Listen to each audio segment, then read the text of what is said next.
Things just took a major turn as following a couple of straight days with major Vladimir Guerrero Jr. updates surrounding not only how much he was asking for, but how much the Blue Jays offered. A brand new report from Jon Heyman has dropped, revealing some more crazy details, revealing some wild information surrounding a signing before an extension before the regular season starts. Stay tuned for all that in this episode, folks. But before we get into it, if you're a part of that percentage who aren't subscribed to the channel, this is the place to be for daily Jays content. Your guys' support has been absolutely unbelievable, so make sure to hit that subscribe button. Thank you guys once again for your continued support. But ladies and gentlemen, there's a lot to go over today. This one is going to get wild. Now, we've had multiple videos on the channel. It started with a report from Jon Heyman a couple days ago surrounding the request that would have got the deal done from Vladimir Guerrero Jr. at around $500 million, and then a report leaked. Of course, Jon Heyman leaked the amount that the Jays offered, and then Ken Rosenthal came out with Vladdy and revealed the amount that the Jays, of course, that would have got the deal done with Vladdy and Ross Atkins and what the Jays offered. Brand new report has dropped here, but I want to start with the report from Ken Rosenthal and just something that he said, and then we're going to dive into the new report from Jon Heyman. He said that that's not a lot of money. They can do that. They can do that, meaning they can get the extension done. Ken Rosenthal doesn't think negotiations between Vladdy Jr. and the Blue Jays are necessarily over, despite their $50 million gap in a 14-year deal. So we're at the point now where you're starting to think to yourself, these reports started to drop, yesterday afternoon into the night. We'll dive into the night report. But you start to think about how much it would actually cost for the Toronto Blue Jays to get it done, and how, again, Vladdy set the date for his negotiations to be over. He set the date at February 18th. And since then, it's been almost a month now, 5 days ago, or 5 days away from it being exactly a month.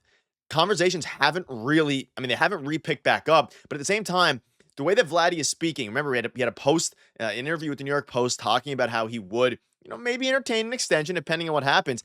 And then you see this pop up from Bleacher Report, and Jon Heyman was on a Bleacher Report stream, and he explains why he thinks Toronto has a good chance to get a deal done with Vladimir Guerrero Jr. And a lot of these conversations now are talking about not necessarily the Toronto Blue Jays extending Vladimir Guerrero Jr. after, next season or after this upcoming season, but before the season starts or, during the season. Now, I'm not here to say that I think the Jays are going to get a deal done with Vladdy, but it's more likely now than ever.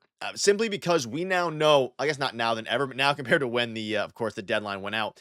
Because when that deadline ended February 18th, right, no one really knew how much he asked for, how much he wanted. And of course, now that that information has been leaked, you have to assume that that information was leaked for a specific reason. And we were speaking about this on the video, or I was speaking about this in the video, earlier, a couple weeks ago, and also yesterday and the day before with these new reports. It seems like someone is leaking this, the front office, the Jays, you have to assume, for leverage in the situation, or at the very least because they're confident they're going to get a deal done. And Jon Heyman comes out super tapped into the situation and basically says he thinks the Jays can get a deal done even before. Then you have another notable reporter in Ken Rosenthal coming out and saying he also doesn't think the deal is necessarily completely done, simply because it's $50 million. Now, if you put that towards AAV, it's a bit under $3.5 million AAV difference. And you think about what they're paying Miles Straw this year. You think about all these different things.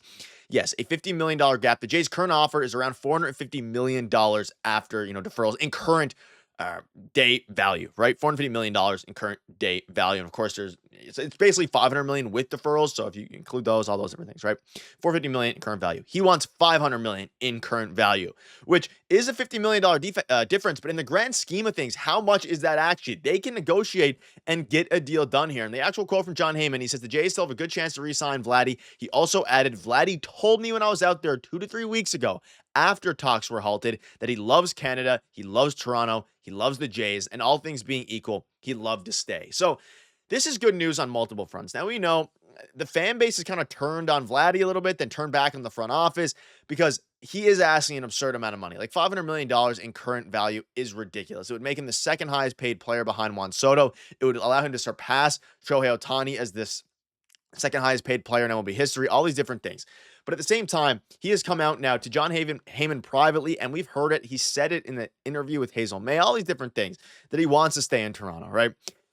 But at the same time, actions do speak louder than words, and clearly the Blue Jays offer a $450. And now that we actually know what it is, that is a very fair offer for the Toronto Blue Jays. There's no doubt about it. $450 million is absurd, right? In itself. And clearly, and according, we'll dive into it a little bit later, Vladdy even came out and said they were extending their budget. They were stretching that budget more than they would have liked to at $450 million. And that's ultimately why a deal didn't get done. But the fact that he loves Toronto, all things being equal, he'd like to stay, whether or not the Jays sign him before before the regular season starts, or whether it's in free agency after this year, there's something to be said about, the Jays will have a chance, assuming he's telling the truth here, to extend him no matter what after the year. Now, I know it's not what Jays fans want to hear. It's not really what we're all diehard Jays. Well, I mean, if you're a diehard Jays fan or you're a casual Jays fan, that's the big thing about this. Whether you're a diehard or a casual, you want to see the Jays extend Vladimir Guerrero Jr. But the point is, he is going to take the amount that is given to him by, it could be any team, as long as they offer him the most money, right? And that's why he says all things being equal. Now, I think the Jays ultimately, when push comes to shove, there's not many teams out there who want to give $500 million to a designated hitter / first baseman, right? And that's the big thing here. And you also have Buster Olney coming out and saying if the Jays need to justify internally adding another $50 million over 17 years to offer Vladimir Guerrero Jr. that money beyond their comfort zone, here are some ways. Think of the value squandered if he walks away at season's end and all they get in return is compensation draft picks. Think of the perception value of Jays fans think about the team without Vladdy versus a future with him. Think of the value of having a superstar anchor. And of course, in point 2, Buster Olney refers to Bobby Witt Jr. and the Royals, who fantastic deal.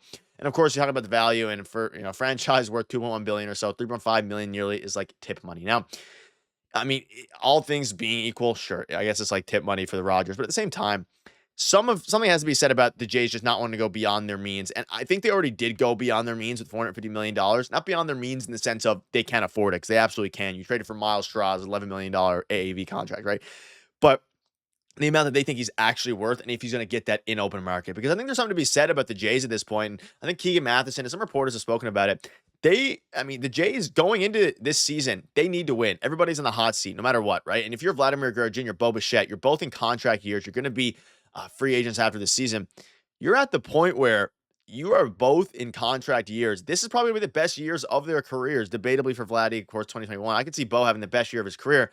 Maybe the Jays want to get the most out of him then. And then, of course, if they have a great season, sure, now you not only have the ability to continue to negotiate with an upper hand because he loves Toronto. The problem is you have 29 other teams who want to do that as well. But you also have some more certainty that he's going to be the player that you expect him to be. So he's here from Keegan. At this point, any hope for this not becoming a near daily story through the season has blown out the barn doors. I struggle to see who truly benefits from a public back and forth if the goal is to reach a deal. This will be a story in every city Vladdy visits to. And the gap with Vladdy and the Jays isn't as straight and simple as a flat $50 million. Deferrals, years, and escalators all factor in. This is going to keep hanging over them. First 2 road trips, New York and Boston. Later in April, New York.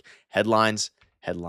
And again, it was reported from Schneider that the gap is about $50 million, of course, from multiple reporters now. So things took a turn. Things are getting crazy. But at the end of the day, ladies and gentlemen, I think there is a good chance, according to multiple reports here, that a deal does get done before the season starts. There's a bunch of people talking about it, and it's going to be very interesting. But let me know down below what your thoughts are. It's getting very interesting because at the end of the day, the Jays do need to get a deal done. You hear guys, a bunch of fans. I know Avery, I came on Twitter and said, is there a real chance that the Jays get a deal done before the season starts? Sure, and all fans would like it. I think fans in general are starting to believe a little bit more now that a deal could get done. But at the end of the day, let me know down below what your thoughts are, because it's going to be very intriguing to see what happens. So thank you guys for watching. See you later.